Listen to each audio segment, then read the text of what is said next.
Hello बच्चों, कैसे हैं आप सब। आई होप आप सब अच्छे होंगे। आपका स्वागत है डियर मास्टर नंबर 1 पे। चलिए तो हम अपने पुराने टॉपिक पे आते हैं।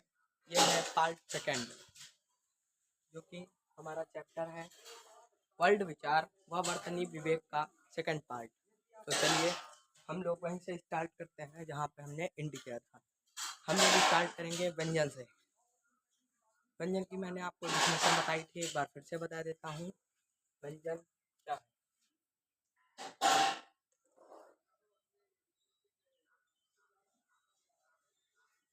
व्यंजन व्यंजन क्या है?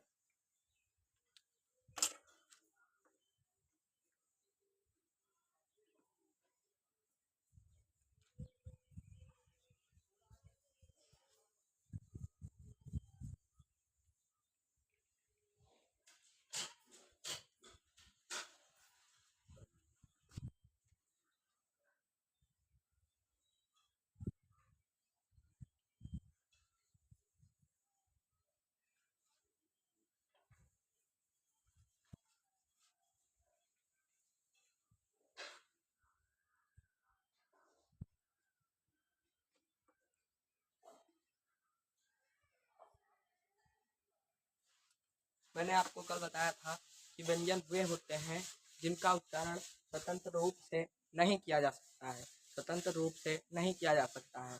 हम व्यंजनों का उच्चारण स्वर की सहायता से करते हैं। समझ गए? चलिए तो फिर हम लोग आगे बढ़ते हैं। यहाँ पे इसके आगे मैंने आपको बोला था कि मैं बताऊंगा व्यंजन के भेद। चलिए तो हम लोग देखते हैं व्यंजन के भेद।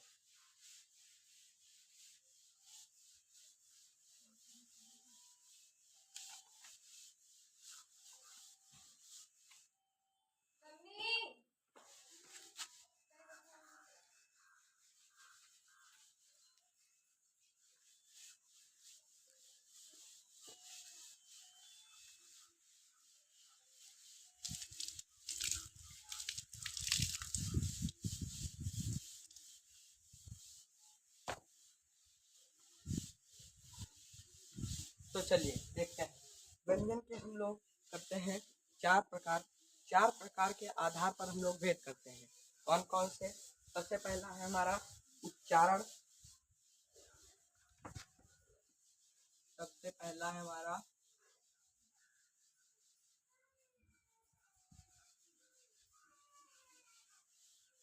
उच्चारण के आधार पर।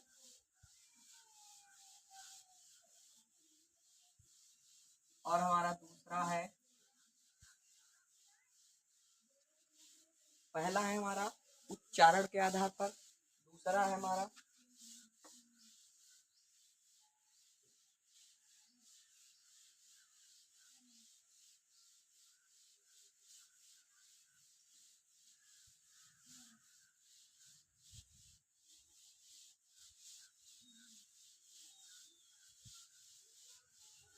हमारा दूसरा जो है वो है उच्चारण स्थान के आधार पर। पहला है हमारा उच्चारण के आधार पर, दूसरा है उच्चारण स्थान के आधार पर।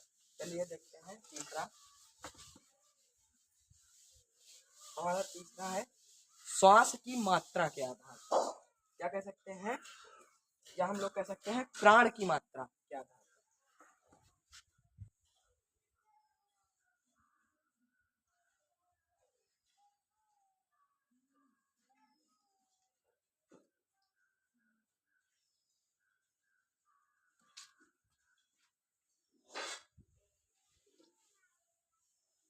फिर हमारा जो चौथा है वो है, हमारा तीसरा है श्वास की मात्रा। श्वास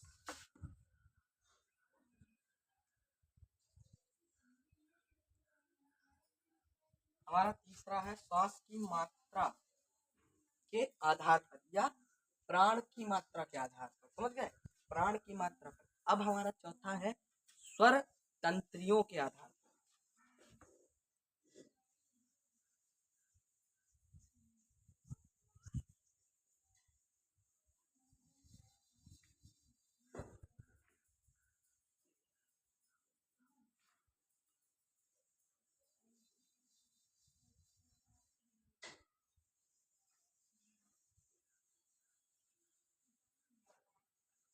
ठीक है, ये मैंने लिख दिया है।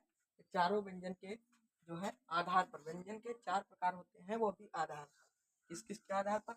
उच्चारण के आधार पर हमारे होते हैं कितने भेद? कितने भेद होते हैं? 3 भेद होते हैं। कौन कौन से?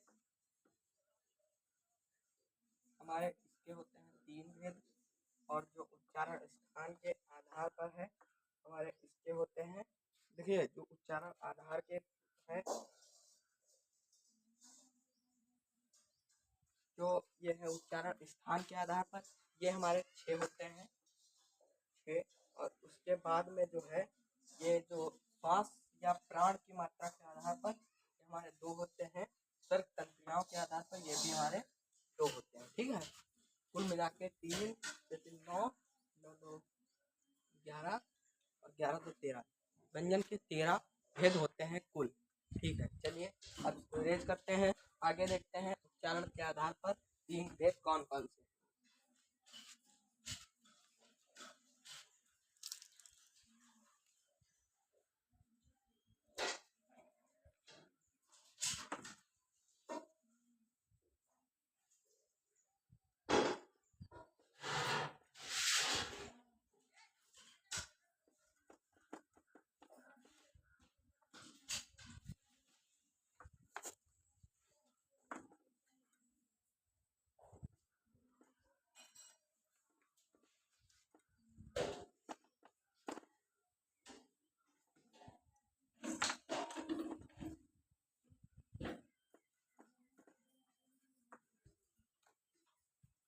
चलिए चलिए देखते हैं उच्चारण के आधार पर कौन कौन से।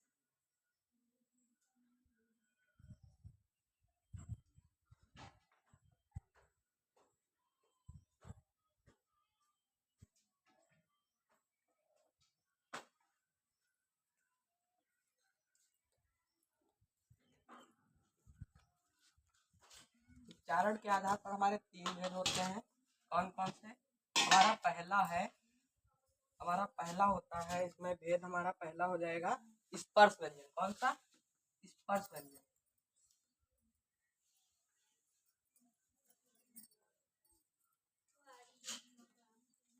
हमारा जो है ये पहला हो जाएगा इसका स्पर्श व्यंजन। स्पर्श व्यंजन की मैं आपको ओरली डेफिनेशन बता देता हूँ। स्पर्श व्यंजन की परिभाषा है हमारी, जो उसका ये मतलब होता है, वे शब्द, वे वर्ड जिनका उच्चारण, वे व्यंजन जिनका उच्चारण करते समय वायु मुंह के अलग अलग हिस्सों में टकरा कर बाहर निकलती है, उसे हम स्पर्श व्यंजन कहते हैं। आपको इसके नाम से ही पता चल रहा होगा, स्पर्श, स्पर्श मतलब छूना या टच करना। ठीक है, तो स्पर्श मतलब छूना। ठीक है, तो अब इसका एक एग्जाम्पल, इसके हमारे जो ये हैं, इनको हम 5 5 वर्गों में बांटते हैं। 5 5 वर्गों में बांटते हैं। कौन कौन से वर्ग हैं? स्पर्श व्यंजन की एक बार फिर से डिफिनेशन बता देता हूँ।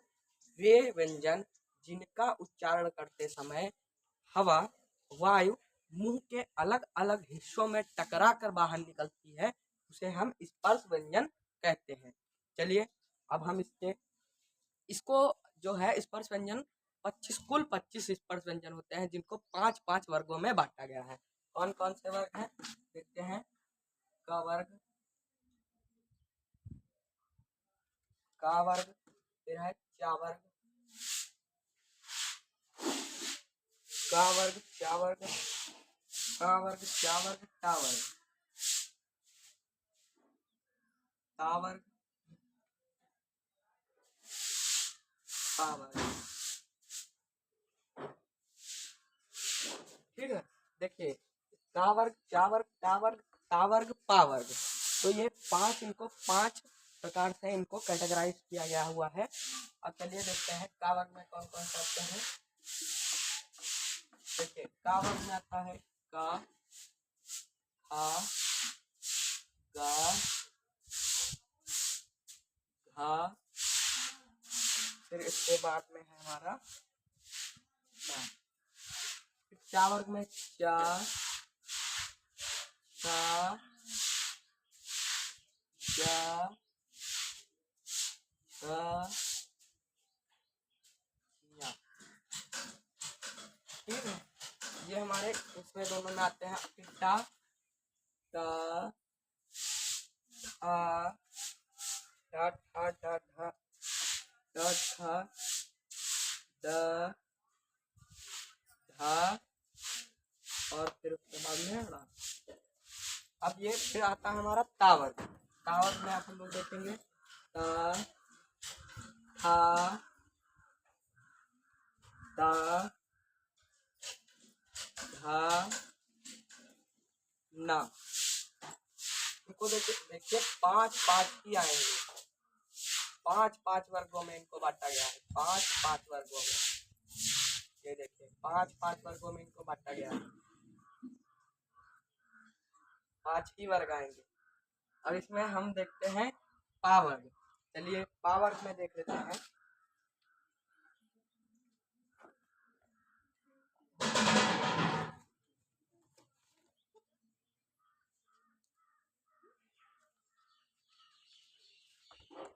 पा फा बा भा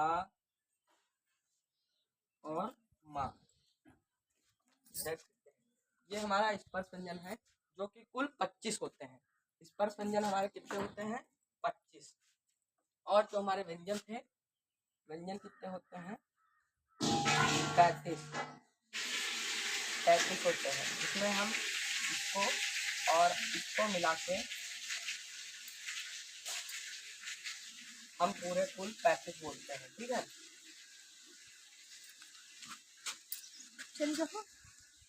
देखिए इनको सबको ऐसे कुल 5 वर्गों में बांटा गया है।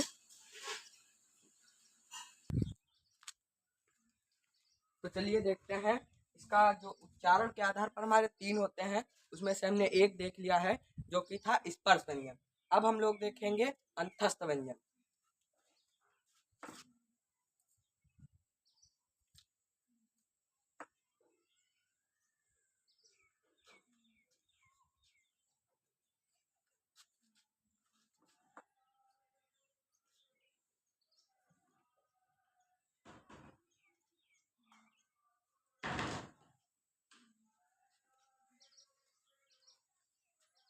देख लेता हूँ दिख रहा है कि नहीं।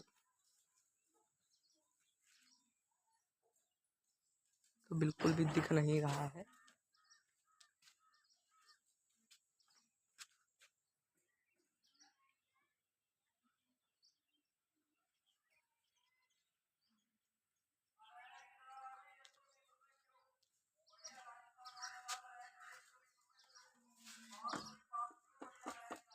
ये अंतस्थ व्यंजन, अंतस्थ व्यंजन कौन से होते हैं?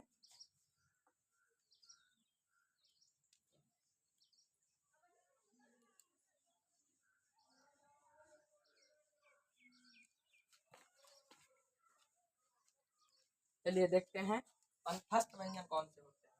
ये अंतस्थ व्यंजन कौन से होते हैं? वे व्यंजन जिनका उच्चारण करते समय जीभ मुंह के किसी भी हिस्से को पूर्णतया टच नहीं करती है, उसको किसी भी पूर्णतया भाग को छूती नहीं है। ठीक है, और अंतस्थ व्यंजन कितने होते हैं? 4 होते हैं। कितने होते हैं? 4 अंतस्थ व्यंजन होते हैं। कौन कौन से? देखिए पहला है य र ल व। ये हमारे 4 जो हैं कौन कौन से? य र ल व, ये हमारे अंतस्थ व्यंजन हो गए। चलिए अब आगे देखते हैं।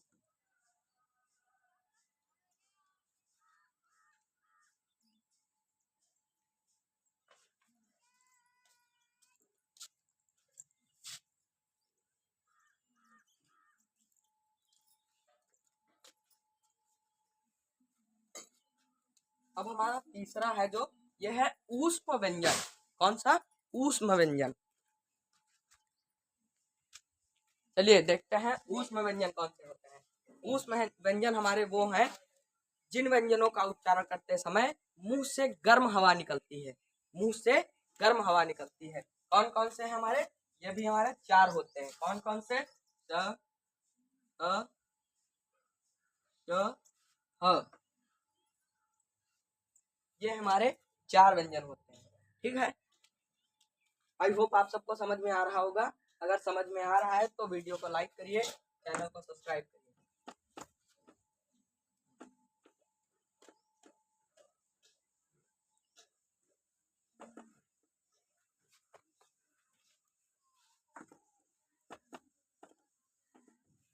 चलिए आगे देखते हैं ये हमारे हो चुके हैं उच्चारण के आधार पर हमारे तीनों भेद हमने बता दिए हैं। अब हम लोग देखेंगे उच्चारण स्थान के आधार पर। उच्चारण स्थान के आधार पर चलिए तो मैंने ये सब लिख दिया है। उच्चारण स्थान के आधार पर 7 प्रकार होते हैं इनके: कंठस्थ, तालव्य, दंतव्य, ओष्ठस्थ और दंत्योष्ठ और वचस्थ। चलिए तो फिर हम बताते हैं आपको कंठस्थ की डिफिनेशन, तालव्य, दंतस्थ, ओष्ठस्थ सबकी डिफिनेशन बताएंगे। चलिए देख लेते हैं कि कंठस्थ की क्या डिफिनेशन होती है।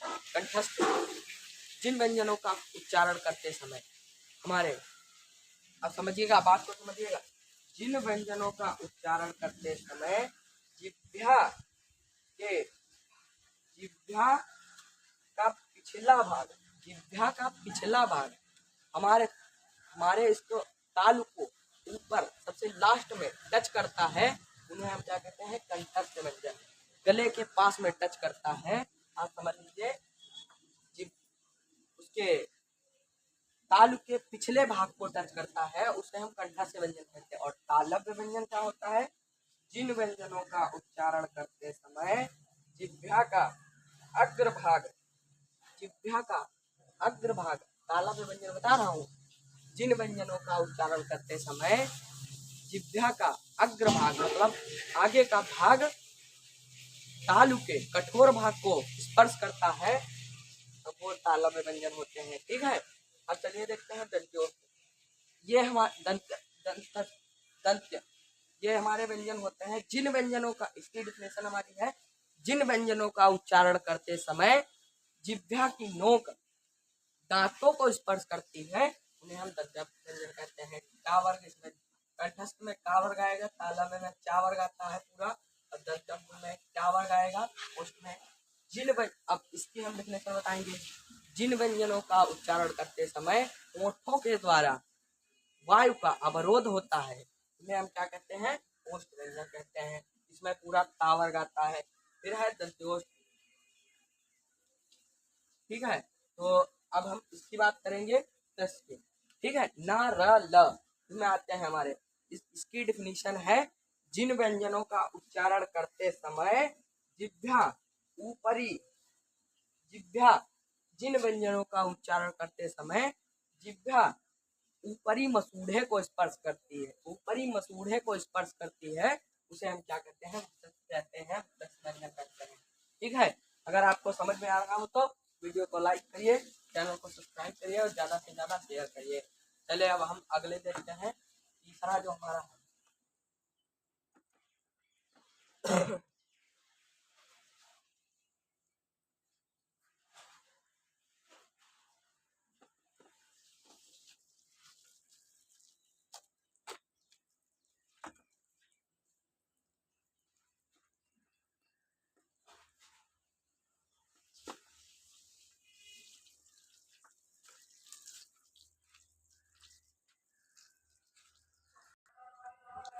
चलिए देखते हैं अल्प प्राण और महाप्राण।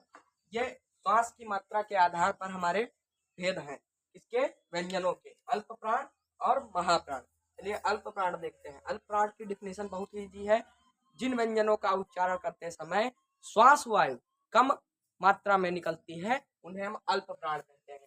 जिसमें हमारे आते हैं का वर्ग का पहला, तीसरा व पांचवा, और चा वर्ग का पहला, तीसरा, पांचवा।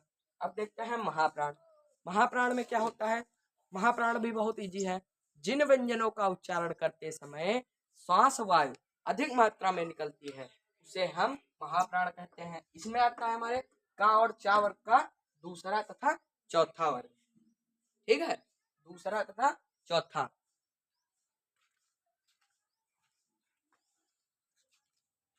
चलिए देखते हैं स्वर तंत्रियों के आधार पर व्यंजन के भेद।